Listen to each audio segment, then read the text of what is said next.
تو یہ ہے اہل ایمان کی تیسری صفت. دوسری صفت اہل ایمان کی اور فلاح پانے والوں کی تیسری کہ وہ لغویات سے بچتے ہیں. چوتھی صفت والذین هم للزکاۃ فاعلون، اور وہ ہمیشہ زکوٰۃ ادا کر کے اپنی جان و مال کو پاک کرتے رہتے ہیں. زکوٰۃ تزکیہ سے ہے، یہ زکوٰۃ سے ستھرائی ہوتی ہے مال کی، مال پاکیزہ ہوتا ہے. دولت کی محبت بھی سینے سے کم ہوتی. اقبال نے کہا تھا حب دولت تلف می سازت زکوٰۃ، زکوٰۃ حب دولت کو کم کر دیتی ہے. چونکہ حب دولت جب جم جائے دل میں تو اتنا نقصان کوئی چیز نہیں کرتی جتنی حب دولت کرتی ہے. جو ہے فرمایا کہ حب المال راس و کل خطیہ، جتنے بھی ہمارے گناہ ہیں ان سب کی جڑ مال کی محبت ہے. تو مال کی محبت، فرمایا کہ ہر امت کا کوئی فتنہ ہوتا ہے اور میری امت کا فتنہ مال ہے. جب مال سے ایسے جڑ جائیں گے، ایسی محبت پیدا ہو جائے گی کہ جہاں ضرورت ہے خرچ کرنے کی وہیں بھی خرچ نہیں کریں گے تو پھر وہ محبت ان کے اندر کو اجاڑ دے گی. اس لیے اللہ تعالیٰ نے اس امت پر کرم کیا کہ 40واں حصہ ان پر زکوٰۃ کا واجب اور فرض قرار دے دیا. یہ تو ہر صورت ادا کرنا ہی کرنا ہے. تو اس سے کیا ہوگا؟ اس سے مال کی محبت کم ہوگی. اور اس کے علاوہ بھی نفلی طور پہ خرچ کرنے کی ترغیب دی. ایک زمانہ تھا جب حضور سے پوچھا گیا یسألونک ماذا ينفقون قل العفو، اے محبوب فرما دیجئے جب یہ پوچھتے ہیں کہ ہم مال خرچ کیا کریں، تو کہا جو ضرورت سے زیادہ ہے سب خرچ کر دو. تو ابتدان یہ تھا، لیکن اس کے بعد زکوٰۃ کا حکم آ گیا اور خرچ کرنے کی جو ہے وہ وجوبی حد ہے، وہ یہ ہے کہ 40واں حصہ آپ ہر صورت میں خرچ کریں گے. اب اس کے علاوہ نوافل کی ترغیب دی گئی کہ اس کے علاوہ اگر نفلی طور پہ تم خرچ کرو، کچھ تمہاری وجوبی صورتیں اس کے علاوہ بھی ہیں، صدقہ فطر ہے، منت مان چکے ہو تو وہ بھی وجوبی صورت ہے، اور بہت ساری صورتیں. لیکن جو نفلی اخراجات ہیں تو ان کی بھی ترغیب دی کہ ان کو راہ خدا کے اندر خرچ کرو. ایک تو حب دولت کم ہوگی، اور دوسرا یہ ہے کہ تمہارے جو مقاصد ہیں مال خرچ کرنے کے وہ حاصل ہوں گے کہ غرباء کو، مساکین کو، یتاماء کو، ضرورت مندوں کو، حاجت مندوں کو تمہارے سے فائدہ پہنچے گا. یہ بات ذہن میں رکھیں کہ مال کمانے کی جو شرطیں ہیں اور نیتیں ہیں وہ 3 ہیں. 3 نیات سے اگر روزی کمائی جائے تو وہ عین دین ہے. چوتھی نیت آ گئی تو باطل ہو جائے گا سب کچھ. پہلی نیت اپنے آپ کو سوال سے بچانے کی نیت کہ میں اپنی ضروریات کے لیے کسی سے سوال نہ کر سکوں، کیونکہ جس نے سوال کیا قیامت کے دن اس کے چہرے پہ داغ ہوں گے. ایک تو یہ نیت، پہلی نیت. جب کوئی شخص بھی رزق کماتا ہے، ملازمت کرتا ہے، مزدوری کرتا ہے، کاروبار کرتا ہے، کھیتی باڑی کرتا ہے، کوئی بھی کام کرتا ہے، تو اس کے مقاصد میں سے پہلا مقصد اسے مستحضر ہونا چاہیے اپنے آپ کو سوال سے بچانا. دوسری اس کی نیت یہ ہونی چاہیے کہ اپنے بچوں کی صحیح کفالت کرنا، ان کی ضروریات کو پورا کرنا. ان میں بچوں کی شادیاں ہیں، ان کی تعلیمی اخراجات ہیں، ان کی رہائشی ضروریات ہیں، دیگر ان کی ضروریات. اور وہ جو صاحب مال ہے وہ وسعت سے کرے، باقی اپنے کفاف کے مطابق کرے. یجب علی صاحب المال ان یوسع علی عیالہ، جو صاحب مال ہے اس کو چاہیے کہ اپنے عیال پر، اپنے اہل پر وسعت کے ساتھ خرچ کرے. اور اس میں صرف اس کی اولاد نہیں آتی، اس کے بوڑھے ماں باپ بھی آتے ہیں، اس کے چھوٹے بہن بھائی بھی آتے ہیں جو کماتے نہیں. تو جن کی کفالت اس کے ذمے ہے ان کی کفالت ادا کرنے کی نیت سے کاروبار کیا جائے. یہ دوسرا مقصد ہے. تیسرا مقصد معاشرے کے اپاہج، کمزور، لاچار، جن کا کوئی کمانے والا نہیں، اراملہ، مساکین، یتاماء، مدارس دینیہ، فلاحی کاموں کے لیے ضروریات اور راہ دین میں نکلے ہوئے، رکے ہوئے لوگوں کی مدد، نصرت اور اعانت. یہ اس کی تیسری نیت ہونی چاہیے کہ اگر مجھے میری اور میرے بچوں کی ضرورت سے زیادہ ملتا ہے تو پھر میں اس کو دوسرے لوگوں کے اوپر خرچ کروں گا. یہ 3 نیتوں کے ساتھ رزق کمانا عین عبادت ہے، اللہ کے قریب کرتا ہے۔ ایسی دولت دولت عثمان ہے، دولت عبد الرحمن بن عوف ہے۔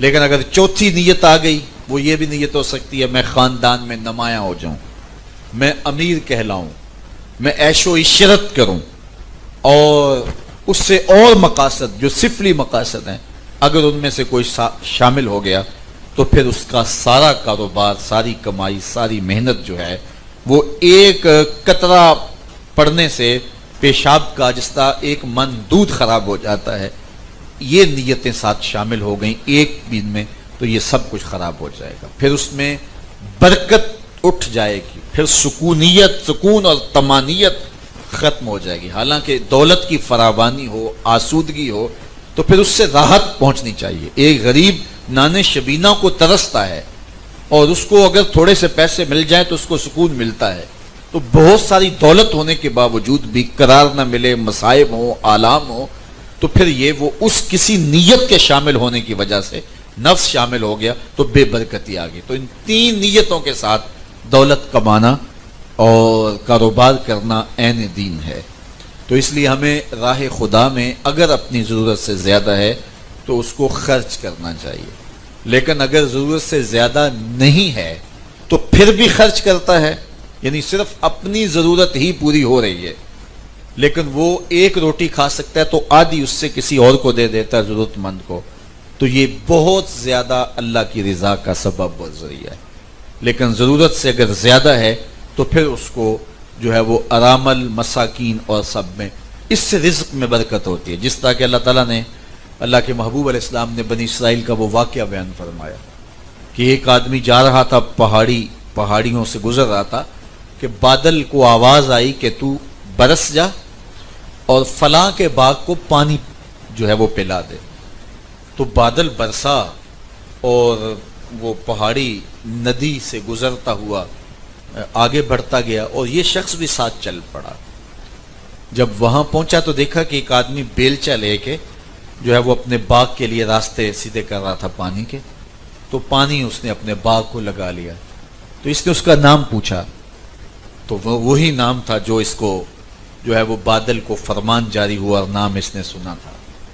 اس نے ساری کہانی سنائی اور کہا کہ میں تجھے پوچھنا چاہتا ہوں کہ تو اس باغ میں کرتا کیا ہے کہ تیرے باغ کے پانی کے لیے بادلوں کو بھی حکم نامے مل رہے ہیں۔ اس نے کہا میں یہ کرتا ہوں کہ جب اس کی کھیتی پک جاتی ہے تو میں اس کو 3 حصوں میں بانٹ دیتا ہوں، ایک حصہ میں اپنے بچوں کے لیے رکھ لیتا ہوں، ایک حصہ اسی باغ پر دوبارہ لگاتا ہوں اس کو بڑھانے کے لیے، بہتر کرنے کے لیے، اور ایک تیسرا حصہ سارے کا سارا میں غرباء و مساکین اور ضرورت مندوں میں بانٹ دیتا ہوں۔ میرا بس اتنا کام ہے، باقی کام اللہ کے ہیں۔ اللہ اکبر۔ تو اس لیے جب آپ اپنے رزق کو اس کے لیے وقف کریں گے تو پھر اس کی برکتیں نصیب ہوں گی۔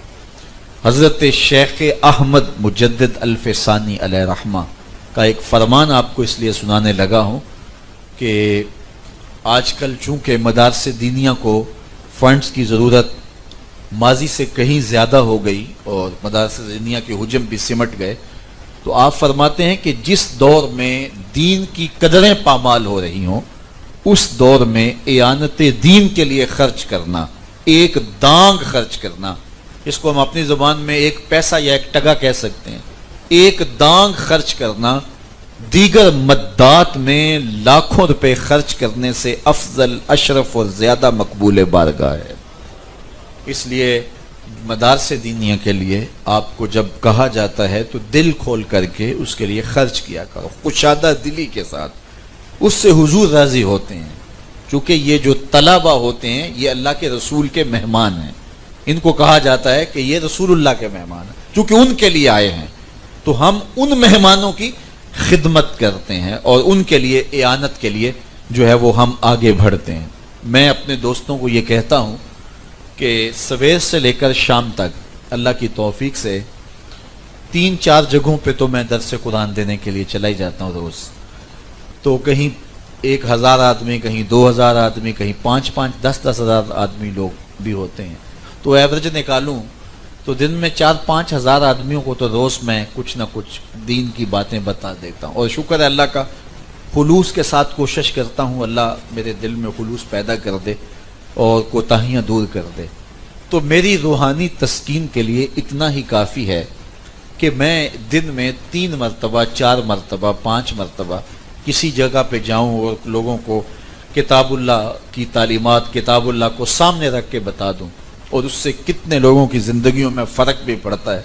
روز ہم لوگ ملتے بھی ہیں، فون بھی آتا ہے، تو یہ بڑی خوشی کی بات ہے اور میری تسکین باطن کے لیے اتنا ہی کافی ہے۔ لیکن اس کے باوجود مرکز مصطفیٰ کی تعمیر کے لیے سلسلہ شروع کرنا اور پھر لوگوں کو کہنا اور ایک ایک کے سامنے جو ہے وہ اس قضیے کو، اس مسئلے کو رکھنا، اس میں سارے لوگ ایسے نہیں ہوتے کہ جو بہت کشادہ دلی کے ساتھ اظہار محبت کریں، کچھ لوگ جو ہے وہ تیکھی نظروں سے بھی دیکھتے ہیں لیکن ان کو گوارا بھی کرنا پڑتا ہے۔ تو یہ کیوں میں کر رہا ہوں؟ تو میں کہتا ہوں کہ یہ آپ کی نسلوں کے لیے ہے، میری تسکین خاطر کے لیے تو یہ کافی ہے، اور میرے اقرار کے لیے اتنا ہی کافی ہے کہ جو میں کر رہا ہوں۔ لیکن شکر ہے اللہ تعالیٰ کا کہ میں یہ جو کر رہا ہوں، اللہ نے مجھے توفیق جو دی ہے، اور یہ ایک ایسا مرکز بن رہا ہے جس سے ہزاروں لوگ فیض یاب ہو رہے ہیں۔ اس وقت 850 طلباء اور طالبات وہاں تعلیم کے زیور سے مالا مال ہو رہے ہیں، اور پھر جب تعمیر کے مراحل سے مرکز مکمل ہو کے آگے گزرے گا تو اس سے انشاءاللہ ہزاروں لوگوں کو فائدہ ہوگا، اور وہ نور و نکھت کے ماحول سے رنگ کر کے معاشرے کو روشنی، اجالا اور نور بخشتے چلے جائیں گے، کیونکہ ہم نے تو ہمیشہ بیٹھ نہیں رہنا۔ کبھی صحت کی وہ جولانیاں تھی کہ کہنے والی تھیں، آج وہ نہیں ہیں، لیکن ایک وقت ہوگا کہ ہم بھی نہیں ہوں گے، لیکن کاس اور کام باقی ہوگا تو جہاں بھی ہوں گے ہماری روح ٹھنڈی ہوگی، دل کو قرار ملے گا۔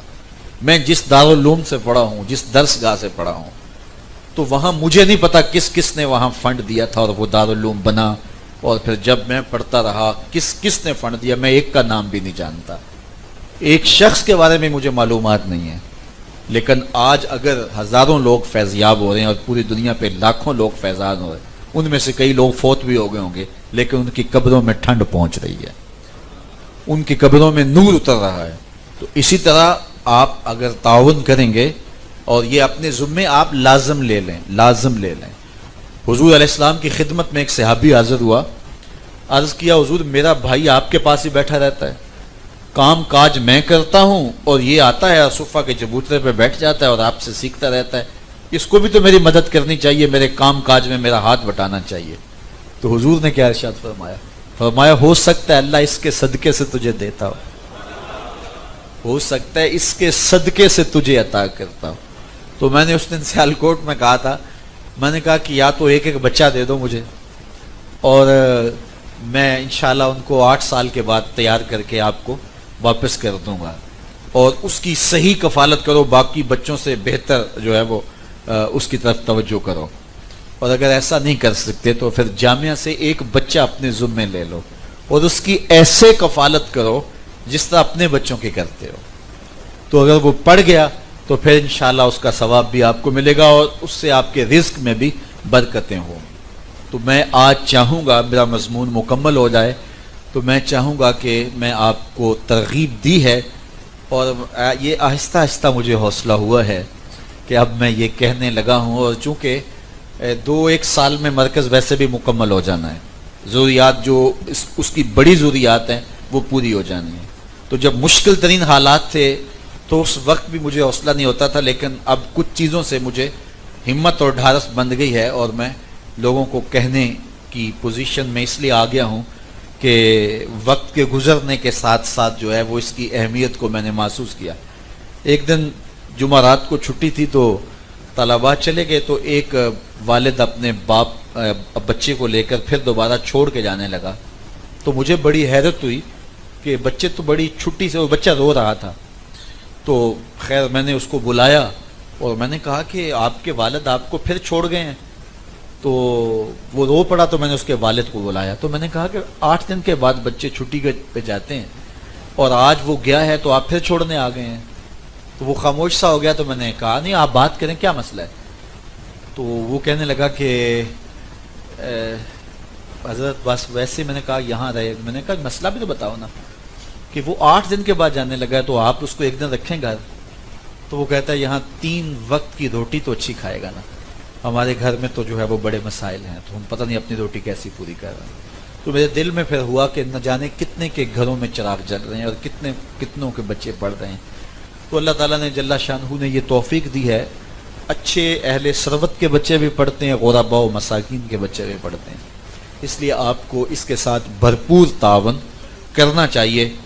اور اللہ تعالیٰ خود ہی مال دے کے، دیکھیے اس کی قدرت ہے، اگر وہ چاہتا جس نے امراء کو دیا ہے وہ مدارس کے لیے بھی کوئی راستہ کھول دیتا.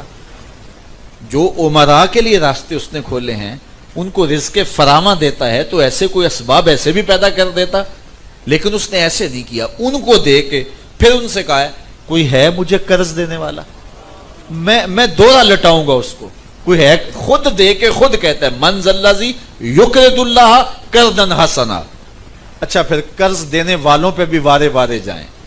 جب یہ آیت نازل ہوئی نا تو حضرت ابو دہدہ رضی اللہ تعالیٰ عنہ نے حضور کا ہاتھ پکڑ لیا، کہا حضور اللہ نے واقعی قرض مانگا ہے؟ حیرت کی بات ہے، خود دے کے خود کہتا ہے قرض دو. تو کہا اللہ نے واقعی قرض مانگا ہے؟ فرمایا ہاں ابو دہدہ اللہ نے واقعی قرض مانگا ہے. تو حضور کا ہاتھ پکڑ کے ایک سمجھ چل پڑے. چلتے چلتے اپنے باغ کے کنارے پہنچے. 600 کھجوروں کا درخت تھا ان کے باغ میں.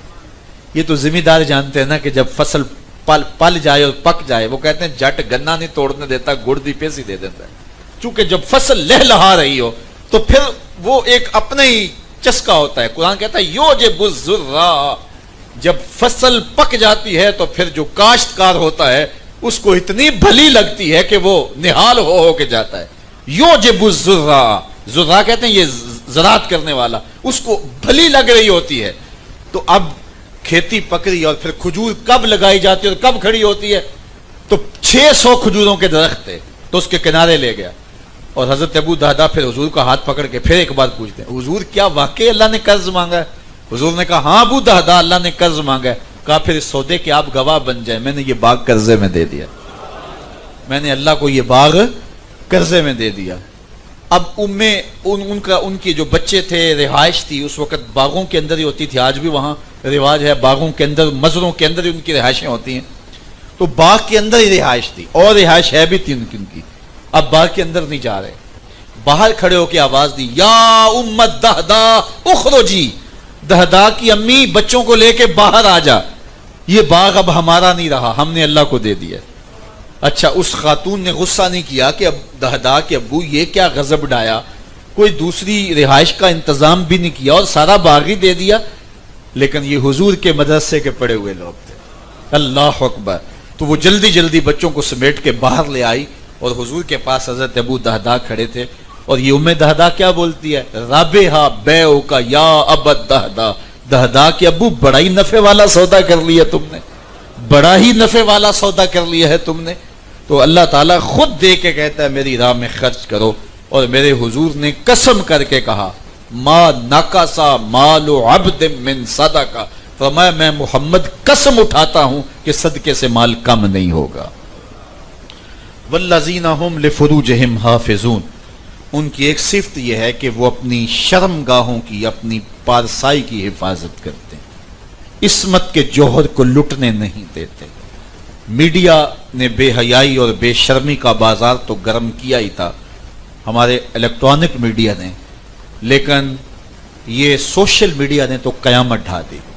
میں آج ایک رپورٹ پڑھ رہا تھا کہ پاکستان میں ہر شخص جو ہے شعوری اور غیر شعوری طور پہ، بالخصوص نوجوان، 7 گھنٹے تک جو ہے وہ میڈیا کو دیکھنے پہ مجبور ہے. پرنٹ میڈیا ہے، یہ سڑکوں کے اوپر لگے ہوئے سائن بورڈ ہیں اور خبروں کے نام سے، اور اس میں بھی صنفی آزادی، اور سوشل میڈیا پر. تو 7 گھنٹے جو اس دلدل میں رہے تو وہ پھر اپنی عصمت کی جوہر کی حفاظت نہیں کر پاتا، الا ماشاءاللہ جس کو اللہ توفیق دے. تو اس لیے ہمیں خاص طور پہ فالح شخص کی نشانیوں میں بتایا گیا کہ وہ اپنی آبرو لٹنے نہیں دیتا. اللہ اکبر. میرے حضور نے ارشاد فرمایا جو تمہارے 2 جبڑوں کے درمیان ہے، یعنی تمہاری زبان، اور جو 2 ٹانگوں کے درمیان ہے تمہاری پارسائی کی جگہ، تم ان 2 چیزوں کی مجھے ضمانت دے دو، میں محمد تمہیں جنت کی ضمانت دے دیتا ہوں. تو جس کی عصمت کا جوہر ہی لٹ جائے، جس کی آبرو کا جوہر ہی بہ جائے، اس کے پلے رہتا کیا ہے؟ اس کا روحانی چہرہ اتنا مسخ ہوتا ہے کہ اس کے اوپر پھر نور نہیں آ سکتا. تو خوش نصیب وہ لوگ ہیں کہ جو اپنے آپ کو، اپنی عصمت کو، اپنی آبرو کو اور اپنی آبرو کے جوہر کو محفوظ رکھتے ہیں۔ والذین هم لفروجہم حافظون الا علی ازواجہم او ما ملکت ایمانہم، مگر ان کی جو بیویاں یا ملک کی باندیاں ہیں، فإنہم غیر ملومین، اس پر انہیں کوئی ملامت نہیں۔ فمن ابتغى وراء ذلک، جس نے اس کے علاوہ کوئی راستہ تلاش کیا، فاولئک هم العادون، تو فرمایا کہ وہ سرکش ہے، حد سے بڑھنے والوں لوگوں میں سے ہے۔ اللہ اکبر۔ اللہ تعالیٰ کی بارگاہ میں دعا ہے کہ وہ ہمارے نوجوانوں کی، بالخصوص اس نسل نو کی آبرو کی حفاظت فرمائے، تاکہ یہ روحانی بربادی کا سامان نہ کر بیٹھیں اور اپنے اندر کے جوہر کو لٹا نہ بیٹھیں۔ میرے حضور صلی اللہ علیہ وسلم نے فرمایا کہ جب کوئی شخص برائی کرتا ہے تو وہ مومن نہیں رہتا، یعنی ایمان جو ہے وہ اس سے نکل جاتا ہے۔ اللہ اکبر۔ تو فرمایا کہ والذین هم لفروجہم حافظون والذین هم لاماناتہم وعہدہم راعون۔ معاشرتی طور پہ بھی فلاح پانے والا شخص معاشرتی قدروں کا حامل ہوتا ہے، عہد کی پاسداری کرتا ہے اور وعدوں کو پورا کرتا ہے اور امانتوں کو ادا کرتا ہے۔ جو شخص عہد پورا نہیں کرتا، میرے حضور نے فرمایا لا دین لمن لا عہد لہ، جس کا عہد نہیں ہے اس کا دین ہی نہیں ہے۔ وعدہ کر کے جو اس کی تکمیل ہی نہیں کرتا، اس کو پورا ہی نہیں کرتا، تو کیا اس کے پلے کیا باقی ہے؟ میرے حضور نے تو کسی سے عہد کیا، وعدہ کیا کہ تمہارے آنے تک میں یہاں کھڑا تمہارا انتظار کروں گا، اور وہ جا کے بھول جاتا ہے، اور حضور 3 دن تک وہاں کھڑے رہتے ہیں، صرف قضائے حاجت کے لیے جاتے ہیں، پھر آ کے کھڑے ہو جاتے ہیں۔ 3 دن کے بعد وہ اچانک وہاں سے گزرا، اس نے حضور کو کھڑا دیکھا تو پھر یاد آیا، یہ تو مجھے انہوں نے فرمایا تھا، تو بڑا پریشان ہوا، تو حضور نے صرف اتنا کہا صاحب تو نے مجھے مشقت میں ڈال دیا۔ 3 دن تک میرے حضور اس کے انتظار میں کھڑے ہیں، قصور بھی اس کا ہے۔ تو جس نبی کا انداز حیات یہ ہو تو اس نبی کی امت وعدہ خلاف ہو تو شرم کی بات نہیں ہے۔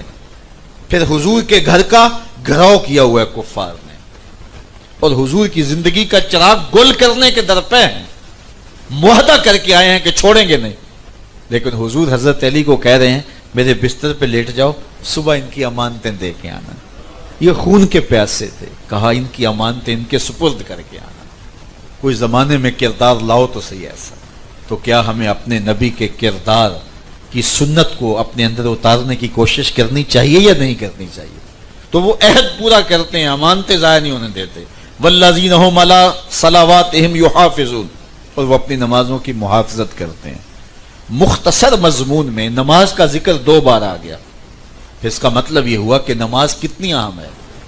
پہلے فرمایا گیا الذین هم فی صلاتہم خاشعون، نمازوں میں گڑ گڑاتے ہیں، عجز کرتے ہیں، خشوع کرتے ہیں۔ یہاں فرمایا محافظت کرتے ہیں۔ کوئی اس وجہ سے نماز نہ چھوڑ دے کہ میری نماز میں تو حظ ہی نہیں ہے، لطف ہی نہیں ہے، میری نماز میں تو خشوع ہی نہیں ہے، تو مجھے کیا فائدہ پڑھنے کا؟ میں تو نماز کے لیے کھڑا ہوتا ہوں تو دکان پہ ذہن چلا جاتا ہے، خیال کاروبار میں چلا جاتا ہے، تو مجھے کیا فائدہ نماز پڑھنے کا؟ میں رہا ایسی نماز سے نہیں۔ خیال بھی ستائیں، سوچیں بھی آوارگی کی طرف لے جائیں، لیکن نماز اور سجدہ قضا نہیں ہونا چاہیے۔ نماز کی محافظت کرتے ہیں۔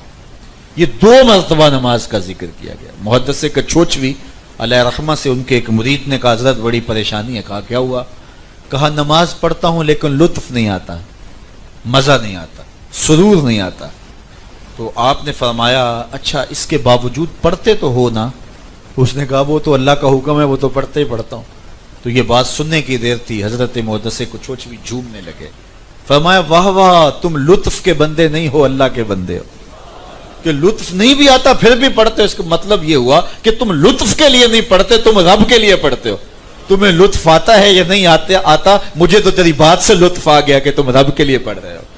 تو کہا حضرت واقعی میں نماز نہیں چھوڑتا، بالکل نہیں چھوڑوں گا، جس طرح بھی ٹوٹی پھوٹی نماز اب اس میں مجھے سرور آنے لگ جائے گا کہ میں رب کے لیے تو پڑھ رہا ہوں نا۔ تو یہ اللہ کا شکر ہے۔ میں کہا کرتا ہوں کہ بعض کا ہم کہتے ہیں یار پتہ نہیں ہم کس طرح کے ہیں، لیکن ماہ صیام میں جب کڑکتی دھوپ میں زبان کانٹا ہے، حلق خشک ہے، اور ٹھنڈا پانی دستیاب ہے، دروازہ بھی مقفل ہے، کوئی دیکھ بھی نہیں رہا، ہم وضو کرتے بھی احتیاط کرتے ہیں، تو میرا دل باغ باغ ہو جاتا ہے کہ کہ کوئی ذات ہے نا جس سے میں بھی ڈر رہا ہوں تنہائی میں، تو پھر یقین ہوتا ہے جو کچھ بھی ہیں، جس طرح بھی ہیں، ہم ہیں تو حضور کے غلام، ہیں تو رب کے بندے، تو پھر شکر پیدا ہوتا ہے کہ مالک شکر ہے ہم ایماندار ہیں۔ تو یہ کچھ چیزیں ہیں سکون دیتی ہیں، قرار دیتے۔ تو کہا لطف نہیں بھی آتا پھر بھی تو پڑھتے ہو؟ کہا ہاں وہ تو رب کے لیے پڑھتا ہوں۔ تو کہا پھر تم لطف کے بندے نہیں رب کے بندے ہو، تو سرور آئے یا نہ آئے تو پھر بھی تم جو ہے وہ نماز کو جاری رکھو۔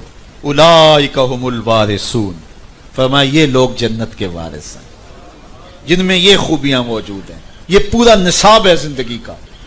آپ روز پارہ پڑھتے ہوں گے، آدھا پارہ پڑھتے ہوں گے قرآن مجید کا، آج کل تو ہر کوئی پڑھتا ہے، لیکن میں آپ سے کہوں گا کہ 4-5 دن ہوم ورک کے طور پہ روزانہ پارہ مکمل کرنے کے بعد یا پہلے یہ 11 آیات سورہ مومنون کی 18واں پارہ شروع ہوتا ہے، یہ روز پڑھ لیا کریں۔ ان 11 آیتوں سے آپ کو بڑا نور ملے گا۔ درس اس کا آپ نے سن لیا اور اس میں اور بہت کچھ ہے، لیکن اس کو پڑھیں، یہ پورا نصاب ہے زندگی کا۔ اس کو اگر اتار لیں اپنے اندر تو ایک اچھی زندگی کا تصور ابھرتا ہے۔ اور فرمایا یہ لوگ جنت کے وارث ہیں۔ الذین یارثون الفردوس، اب جنتیں بھی تو کئی ہیں نا، کس جنت کے وارث سے کہا؟ جنت الفردوس کے وارث ہے۔ یہ سب سے اعلیٰ جنت ہے، اور میرے حضور نے فرمایا جب اللہ سے مانگو تو جنت الفردوس مانگو۔ اللہ اکبر۔ ہم فیہا خالدون، اور اس کے اندر رہیں گے بھی ہمیشہ۔ جنت میں جانے کے بعد یہ ہوتا ہے کہ کہیں موت نہ آ جائے، جنت سے نکال نہ دیے جائیں، رب ناراض نہ ہو جائے، لیکن ایک تو رہیں گے ہمیشہ، موت کو موت آ جائے گی، میں نے عرض کیا تھا کل، اور دوسرا یہ ہے کہ اللہ فرمائے گا راضی ہو، وہ کہیں گے گوڈے گوڈے راضی۔ اللہ فرمائے گا ایک اور بات بتانے لگا ہوں، وہ کیا؟ اللہ اکبر، اللہ فرمائے گا میں بھی تمہارے اوپر راضی ہوں، ایسا راضی ہوں کبھی بھی ناراض نہیں ہوں گا۔ تو جنت سے نکلنے کے دو ہی وجہ ہوں گے نا، یا موت آ جائے تو یا اللہ ناراض ہو جائے نکال دے، کہا موت بھی نہیں آئے گی، میں بھی ناراض نہیں ہوں گا، تم اب ہمیشہ ہمیشہ جنت میں رہو گے۔ تو یہ ان خوش نصیب لوگوں کا مقصود ہے، یہ نصاب زندگی ہے۔ آؤ اس کو اپنی روحوں میں، اپنے قلوب میں اتار لیں۔ میری پھر گزارش ہوگی کہ ان 11 آیات کو چند دن ضرور پڑھیے گا، اور اگر یاد ہو سکیں تو ان 11 آیات کو اپنی نمازوں میں تلاوت کرنے کا معمول بنائیں۔ جب آپ نوافل پڑھیں پہلے ان میں پڑھیں، فرائض میں پڑھیں، ان کے معنی پہ غور کریں۔ اس کا درس آپ نے لے لیا، دیکھنا کہ یہ کتنے اجالے دیتی ہیں، یہ پورا نصاب ہے۔ مجھے ایک صاحب کہنے لگے کہ جو لوگ آپ سے وابستہ ہوتے ہیں، روحانی طور پہ انتصاب قائم ہوتا ہے، ان کے لیے کیا نصاب ہے؟ میں نے کہا کتاب الرقاق جو ہمارے محدثین نے لکھی ہے، میں اس کو نصاب سمجھتا ہوں، اس طرح کتاب الادب جو ہے کتب حدیث میں، اور دوسرا قرآن مجید سارا نصاب یا دن رات میں اس کا درس دیتا ہوں، لیکن خاص نصاب میرے لیے یہ 11 آیات ہیں، یہ پورا نصاب ہے۔ اگر اس کو عملاً، کیونکہ جب تزکیہ ہوتا ہے تو اس وقت پہلے ظاہری اعضاء کا ہوتا ہے، تو اگر اس ترتیب سے آپ تزکیہ شروع کر دیں اپنا، اور ایک ایک عضو کو پاک کرنے لگ جائیں، تو پھر دیکھنا یہ نصاب پوری زندگی کے اندر نور، روشنیاں اور اجالے لے آئے گا۔ اللہ تعالیٰ آپ کو اپنی رحمتوں کے سائے میں رکھے۔ میں نے اس کی تشریحات مختصر کی تاکہ وقت اور زیادہ نہ لگ جائے۔ جو چند باتیں آپ تک پہنچائیں گی اللہ ان پر توفیق عمل نصیب فرمائے۔ جو میں نے توجہ آپ کو دارالعلوم کے حوالے سے دلوائی ہے، اس وقت ہمیں وہاں تقریباً 25 کروڑ روپے کی ضروریات ہیں، جس میں اہل گجرات کا وافر حصہ ہمیں درکار ہے۔